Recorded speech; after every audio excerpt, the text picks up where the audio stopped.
Podcast Cerdas, podcast untuk mencerdaskan. Assalamualaikum warahmatullahi wabarakatuh. Selamat pagi, salam sejahtera bagi kita semua. Om Swastiastu, Namo Buddhaya, salam kebajikan.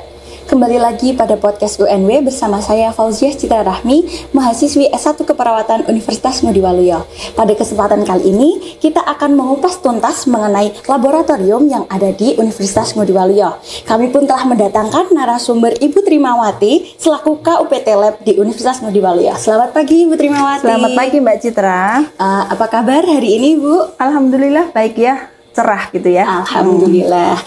Ibu Sobat UNW itu sekarang sangat penasaran sekali dengan laboratorium yang ada di UNW, mengenai pengertiannya, visi misinya dan yang lain sebagainya. Diharapkan pada kesempatan kali ini kita semua dan sobat UNW semua dapat mendapatkan jawaban atas pertanyaan yang telah ada pada selama ini.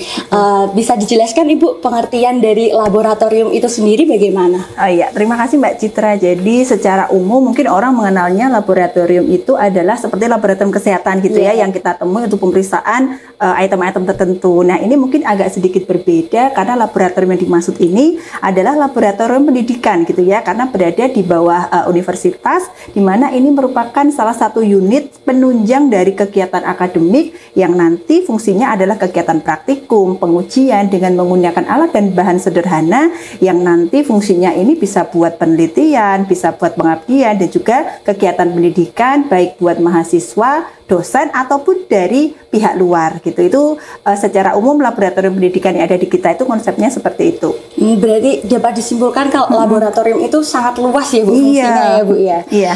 Kemudian juga mengenai visi dan misi laboratorium di UNW sendiri Bu, itu bagaimana ya Ibu? Ya, pada dasarnya kita mengikut visi misi yang ada di universitas. Jadi visi misi dari laboratorium sendiri untuk visinya adalah terwujudnya suatu layanan laboratorium nanti yang handal, kemudian inovatif, berbudaya sehat dan juga bereputasi internasional. Nah nanti sebagai penunjang juga untuk kegiatan tridharma pendidikan itu yang harus kita pegang gitu ya. Jadi kegiatan pendidikan, penelitian maupun pengabdian itu adalah visinya.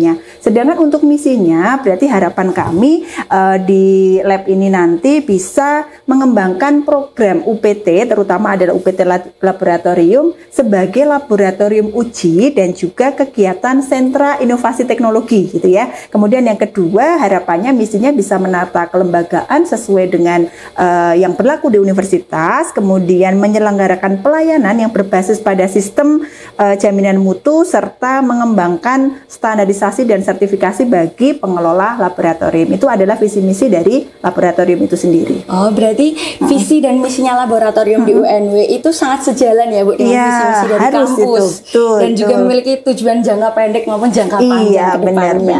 Wah, ini teman-teman sangat menginspirasi sekali laboratorium yang ada di UNW. Kemudian Ibu, apabila orang awam mendengar suatu kata laboratorium itu kan biasanya identik dengan sesuatu hal berbau kesehatan gitu, medikal, biologi dan lain sebagainya. Padahal itu kan banyak ya Bu ya, di luar kesehatan yang juga punya laboratorium. Nah sebenarnya macam-macam laboratorium yang ada di UNW itu apa saja sih Ibu? Jadi karena tadi dari awal kita sebutkan bahwa ini adalah laboratorium pendidikan, artinya menunjang kegiatan pendidikan yang ada di universitas, maka laboratorium yang ada juga bersinergi dengan adanya program studinya. Artinya ketika dulu pada awalnya kita hanya ada laboratorium kesehatan karena pada saat itu kita masih berbau kesehatan nih di tingkat keperawatan, farmasi, kemudian kebidanan gitu ya. Maka laboratoriumnya kita punya laboratorium farmasi, laboratorium kesehatan, kemudian laboratorium gizi dan laboratorium untuk mahasiswa prodi IKORA. Kemudian dengan penambahan prodi non kesehatan di universitas ini berarti laboratoriumnya juga bertambah gitu ya. Jadi ada laboratorium komputer, kemudian laboratorium CBT. Jadi ini yang nanti digunakan untuk mahasiswa nanti untuk ujian kompetensi gitu ya. Yang mungkin teman-teman ini taunya ujian kompetensi nurse gitu ya, tetapi saat ini sudah mulai akan diadakan ujian kompetensi di semua prodi. Jadi nanti ada farmasi, ada gizi, D3 keperawatan, itu juga akan ikut uji kompetensi, dan kita punya labnya namanya lab CBT. Kemudian ada lab komputer menunjang di kegiatan mahasiswa prodi TI. Kemudian ada laboratorium bahasa. Selain buat pendidikan, ini juga digunakan untuk penyelenggaraan TOEFL yang sifatnya internal. Jadi sebagai prasyarat mungkin karena Mbak Citra kan masih semesternya awal gitu ya, semester 2. Nanti kalau sudah mau semester akhir, nanti akan mengikuti ujian TOEFL, dan penyelenggaraannya kita dilakukan di lab bahasa kita. Kemudian ada juga, karena di sini ada prodi PAUD PGSD, maka ada juga laboratorium untuk PGSD, laboratorium PAUD yang terintegrasi dengan lab school PAUD Cahaya Mentari. Kemudian ada juga laboratorium untuk akuntansi dan perpajakan. Jadi tidak semua adalah berbau kesehatan. Semua program studi, terutama program vokasi gitu ya, pasti ada laboratoriumnya. Makanya sebutannya adalah laboratorium pendidikan kalau kita berada di universitas. Oh baik, jadi laboratorium yang sudah ada di UNW itu sudah dibilang sangat lengkap ya Bu ya. Mulai dari jurusan yang kesehatan maupun non kesehatan. Jadi semua mahasiswa pun dapat merasakan sarana dan prasarana penunjang dari kampus untuk mendapatkan sarana pendidikan yang optimal ya begitu Ibu. Kemudian untuk prosedur penggunaan dari laboratorium itu sendiri, adakah hal-hal khusus yang perlu ditangani Ibu? Sebenarnya cukup simpel ya untuk menggunakan lab kita gitu ya, asalkan teman-teman ini adalah mahasiswa UNW, berarti kan punya kartu tanda mahasiswa, maka prasyaratnya adalah cukup membawa KTM untuk melakukan peminjaman alat maupun permintaan bahan habis pakai gitu ya. Kemudian memang untuk peminjamannya, untuk mempermudah administrasi, memang peminjamannya dilakukan H-1. Nanti dilakukannya adalah di laboratorium sesuai dengan prodinya. Di sana ada laboran yang bertugas untuk memfasilitasi teman-teman yang mau menggunakan alat maupun menggunakan bahan habis pakai yang ada di laboratorium. Jadi cukup simpel saja, asal punya KTM, mahasiswa UNW bisa menggunakan. Berarti mekanisme penggunaan ini dibuat sangat sistematis sehingga memudahkan mahasiswa dan juga pihak laboratorium juga ya Bu ya, menghindari kehilangan dan yang lain sebagainya. Crowdednya di hari H juga. Jadi lebih mudah dan terstruktur ya Bu ya. Kemudian untuk kan selama ini laboratorium terus digunakan nih Bu untuk pembelajaran bagi mahasiswa. Nah itu kan diperlukan perawatan bagi laboratorium itu. Nah adakah perawatan laboratorium yang dilakukan oleh kampus UNW sendiri Ibu? Oke, jadi perawatan tentu saja harus ada gitu ya, karena namanya alat, bahan, ruangan pun kalau dipakai nggak dirawat juga nanti akan rusak gitu ya. Begitu juga yang ada di laboratorium kita. Jadi kalau khusus untuk alat, memang terutama ini adalah alat-alat kesehatan gitu ya, karena ini harus strict banget gitu ya, harus mengukur sesuai dengan yang diukur gitu ya. Maka di lab kita memang rutin dilakukan kalibrasi. Jadi semacam kontrol gitu.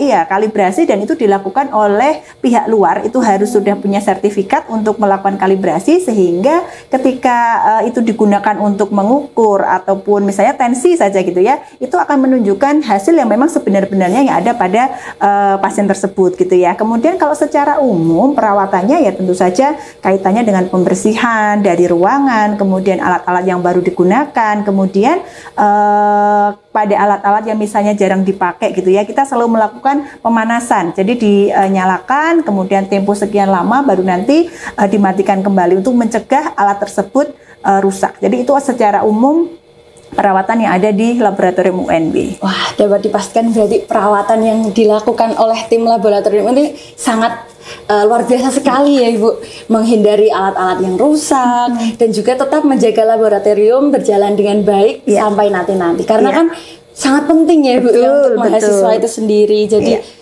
perlu adanya laboratorium yang tentunya sangat baik, efisien dan juga berjalan dengan semestinya. Kemudian Ibu, bagaimanakah kiat-kiat di UNW ini? Kan kita kan tahu kampus UNW itu kampus yang sangat progresif, kampus yang sangat berkembang sebegitu pesatnya.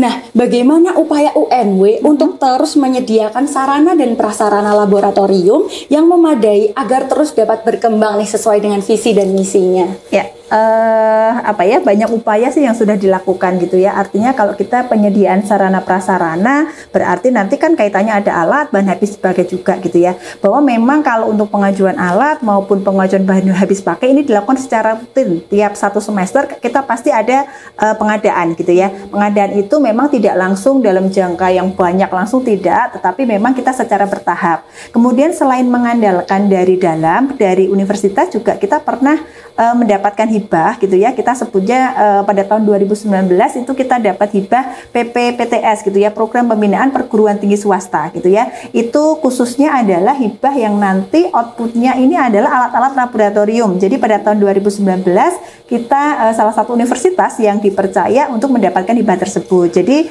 pada dasarnya ya kita pengadaan rutin dan kemudian berusaha untuk mencari dari luar, dari eksternal dengan cara pengajuan hibah tersebut. Itu adalah cara penambahannya. Tapi secara rutin sih kita per semester kita pengajuan.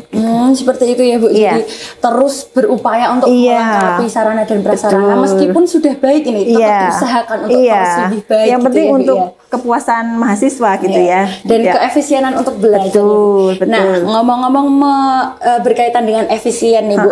Seberapa efisienkah proses pembelajaran mahasiswa di UNW itu dengan sarana dan prasarana adanya lab-lab tadi Bu? Ya, kalau dibilang seberapa efisien, kayaknya lab ini merupakan bagian tidak terpisahkan dari tiap pendidikan gitu ya. Kalau nggak ada labnya ya nggak jalan gitu. Sebagai contoh misalnya nih mahasiswa keperawatan, kalau nggak ada praktikum lab nyuntik gitu ya, artinya kan nanti dia tidak bisa mendapatkan skill tersebut. Jadi kalau dibilang seberapa efisien, ini sangat efisien gitu ya untuk menunjang skill lab gitu ya, baik oleh mahasiswa kesehatan maupun non kesehatan, sehingga skillnya itu dia terasah. Jadi bagian yang tidak terpisahkan, sangat efisien, dan kayaknya kalau nggak ada labnya kayaknya nggak mungkin deh gitu ya. Jadi saya pun juga mengalami nih Bu hal-hal ini. Terlebih lagi kemarin itu kan pandemi dan dilaksanakan pembelajaran secara daring. Wah, itu rasanya sangat berbeda sekali dengan hadir di laboratorium yang ada di sekolah, yang ada di kampus. Jadi rasanya itu pembelajarannya jadi lebih paham, jadi lebih menjiwai dengan apa yang diajarkan oleh Bapak Ibu dosen. Jadi seperti itu Sobat UNW yang telah disampaikan oleh Ibu KUPT Lab. Berikut tadi telah menjawab pertanyaan dari segala hal yang telah ditanyakan nih oleh para Sobat UNW. Diharapkan hal itu dapat menginspirasi bagi calon mahasiswa pula yang ingin mendaftar di perguruan tinggi. Silakan dapat mendaftar di UNW karena hal itu sangat didukung dengan adanya penunjang-penunjang laboratorium yang seperti ada telah tadi dibicarakan. Sekian dari podcast ini. Terima kasih Ibu Trimawati telah memberikan jawaban-jawaban atas pertanyaan yang ada. Terima kasih Sobat UNW telah menonton podcast pada hari ini. Jangan lupa like, komen, dan subscribe. Jangan lupa juga share video ini. Terima kasih atas segala atensi yang telah diberikan. Mohon maaf apabila terdapat kekurangan. Wassalamualaikum warahmatullahi wabarakatuh. Podcast cerdas, podcast untuk mencerdaskan.